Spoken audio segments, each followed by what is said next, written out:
I mean, to all the truth seekers that are out there that have been looking into this stuff, go ahead and give yourself a bow because another one for the conspiracy theorist. We were right all along that they were doing this nefarious stuff behind closed doors.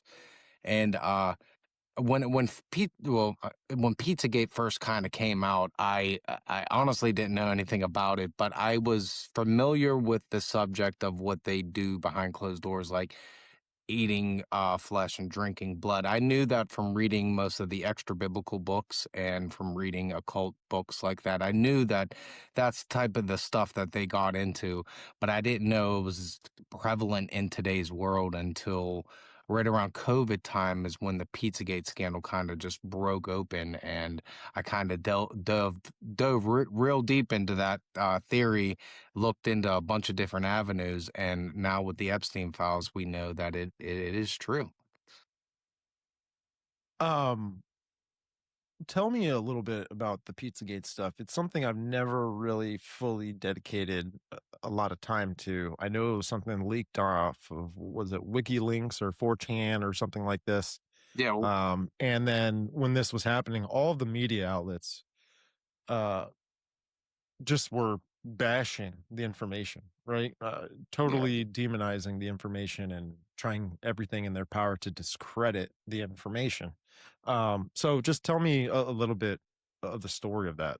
Yeah, so it was all with the Podesta emails. Anthony Podesta's emails got hacked by WikiLeaks, and they released them all on the internet.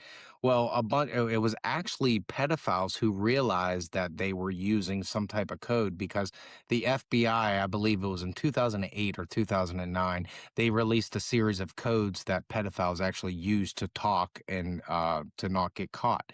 And these symbols are pizza, a swirl, like a Fibonacci kind of swirl looking thing, also a heart within a heart. There's a bunch of different symbols, but mainly it was focused on pizza, like cheese pizza or pepperoni pizza, which would indicate a different type of child. Now, people started looking into the Podesta emails and they started reading it, and it did not make sense. Where one email would say, "I'm coming over for an hour for pizza." Now, you don't come over for an hour for pizza. Like, you come over and you eat pizza. You don't, estimate how long you're going to be there and estimate how long it's going to take. And just some of these words and the conversations were very, very strange. And then some people put two and two together. One of the first journalists that were actually on this was Liz Krogan, and she got totally bashed for bringing up this knowledge, and that Podesta in the emails was talking about pizza as it was like a form of like a child or something like that. It's definitely code word, man. It definitely And is. I've seen some people posting some content. Everyone's posting content about the Epstein stuff, right? What I should encourage and what I do encourage for everyone to do is when you see content thrown out there, just like, cross-examine it with your own sources or just go try and figure it out yourself, right? A lot of people don't Exactly. have all the time in the world to go do that, but it's really not that hard. In the files, there was things like pizza, jerky Mm, and grape soda. yeah. And some people have come out talking about these terms and what they refer to, what they're code for. You mentioned cheese pizza and all this stuff. I mean, I think was it pizza is boys or something. Maybe I don't know, but nonetheless, it's definitely code for something. I've seen someone talk about grape soda, and that the grape soda is actually a code word for adrenochrome.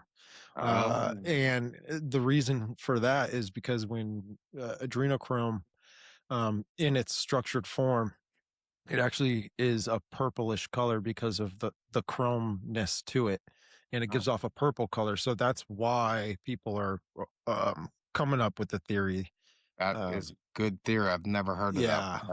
one. That's really good. I never heard of that one. Well, adrenochrome too, man. It's a drug, right? We've seen it in some movies and in the entertainment system. I think what was it? It was a movie with Fear and Loathing. yes. Yeah, yeah. I think Yeah. that's the name of it.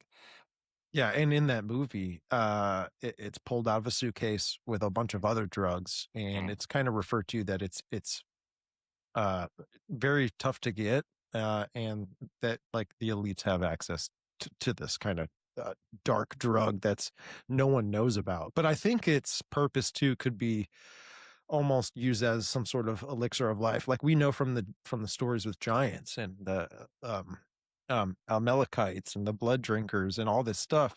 I think that's why God tells us not to do these things. He gives Exactly. us law around it because the other bloodline of this war, uh, um, these giants, they were doing all of this ritualistic sacrificial practice with currency being blood, pretty much.